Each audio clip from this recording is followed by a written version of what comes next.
Hello, and welcome to Nightmare Masterclass. My name is David Stockdale. I'll be your host on this excursion into the dark unknown. In this installment, I want to talk about Game of Thrones. Specifically, I want to talk about the thematic significance of White Walkers in the series in relation to ecology. Naturally, if you aren't caught up with the TV show, you're probably gonna want to stop watching at this point.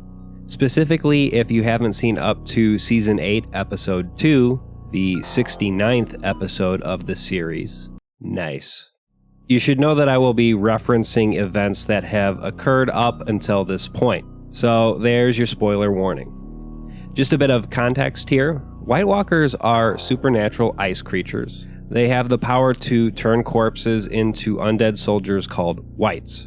The wall was erected thousands of years ago in order to keep White Walkers from going south. In present-day Westeros, most of the people south of the wall don't believe that White Walkers are real. But over the course of the series, the existential threat White Walkers pose on Westeros gradually makes itself apparent to each of the main characters. Certain, shall we say, regressive interpretations of the series may seek to ascribe a certain reactionary meaning to the White Walkers. In a sense, they are outside invaders. The wall exists to keep them out. However, taking these aspects of the series at face value produces an obtuse reading of the work since, there are myriad instances of conflicts between certain groups within the series. The Starks versus the Lannisters, the Wildlings versus the Night's Watch, etc. The fictional universe in which Game of Thrones takes place is largely defined by these various conflicts. But the invasion of the White Walkers is a different event altogether. It isn't just the next thing in a series of violent conflicts. It's the culmination of everything in the story thus far. In thematic terms, what makes the White Walkers different? Well, the subtext here, I think, is that our antagonism with the environment will inevitably lead to ecological disaster, provided that nothing is done to prevent it. There are a number of ways in which we can perceive this ecological parallel. It works on a few levels, and I'm certainly not the first to suggest that there's some kind of ecological significance to the presence of White Walkers in the series. In fact, George R.R. Martin himself has acknowledged that there is a great parallel between White Walkers and the looming threat of climate change. In October of 2018, Martin said the following to the New York Times.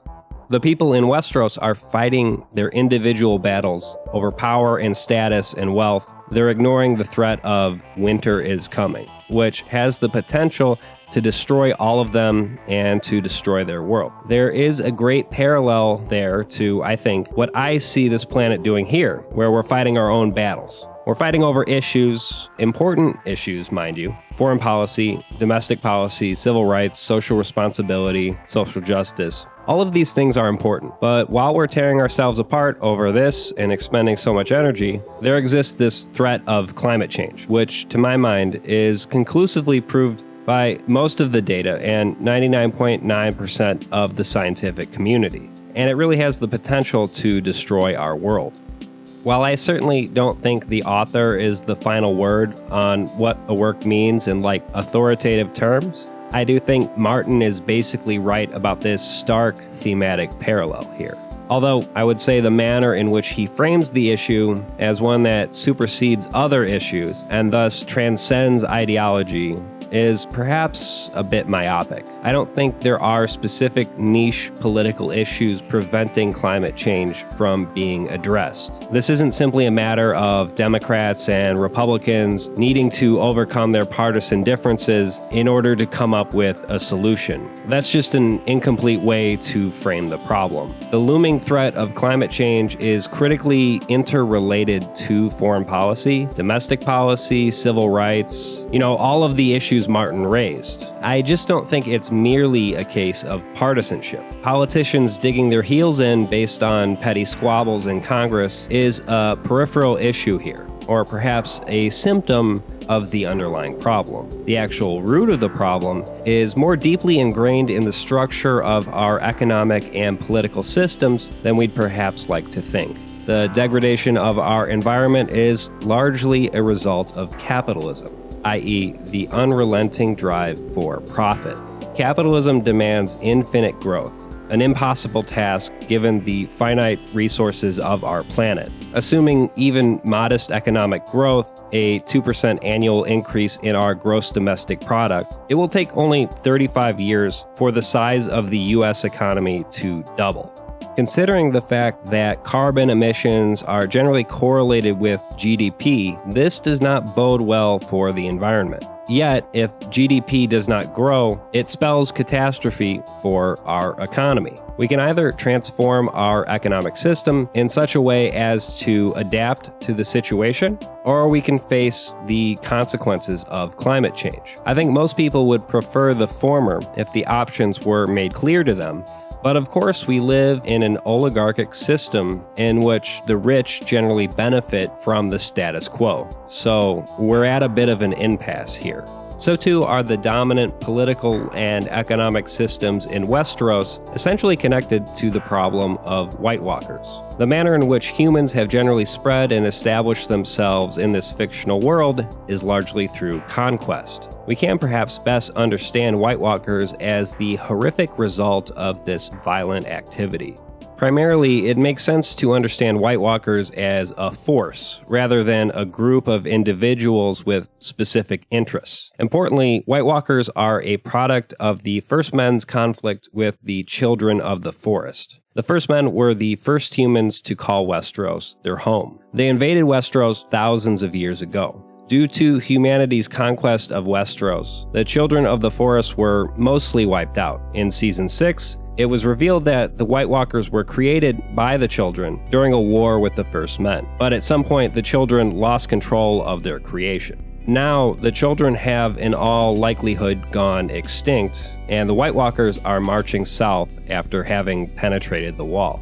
You know, the series is named Game of Thrones for a reason. Namely, I would say the system by which power is attained and consolidated in the show is thematically significant. The system of governance in Westeros, not to mention the ideology that upholds it, perpetuates an untold amount of death and suffering. The significance of bloodlines and patriarchal lineage plays a major role in the various conflicts throughout the series as well.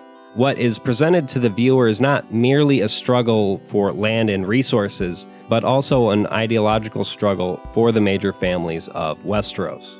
The perceived supremacy of one's house is the driving motivation for many of the conflicts. It also proves to be a major hurdle not only in preparing for the invasion of White Walkers, but even acknowledging that the problem exists. In addition, the system of lordship is a major obstacle for the main characters insofar as it works as an impediment to the formation of potential alliances to defend against the impending invasion of White Walkers. The possibility of upending the system is something that comes up from time to time.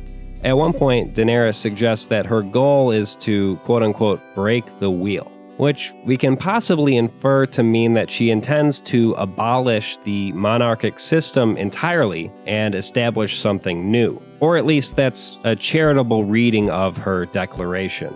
Time will tell if the system is abolished in favor of perhaps, say, a democratic system of governance. It's not as though the concept would be entirely alien to Westeros. The Night's Watch chooses their Lord Commander by means of an election in which each member casts an equal vote. So there is something of a precedent for establishing democracy in Westeros. And through democratic mechanisms, transparency and open discourse become possible. Time will tell if Westerosis have, gotten their shit together in time to stave off the White Walker invasion, or if internal conflicts will ultimately lead to an extinction event.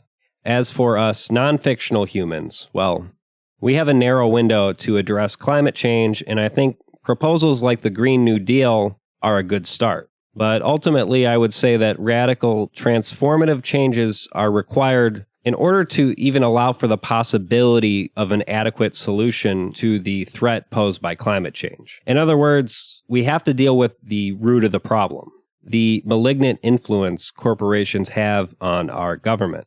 And we're going to need a mass movement to do that. We'll see how it shakes out. That wraps it up for this installment of Nightmare Masterclass. If you enjoy my videos and have a few bucks to spare, please consider supporting me on ko-fi.com/Nightmare Masterclass. Thank you for watching, and good night.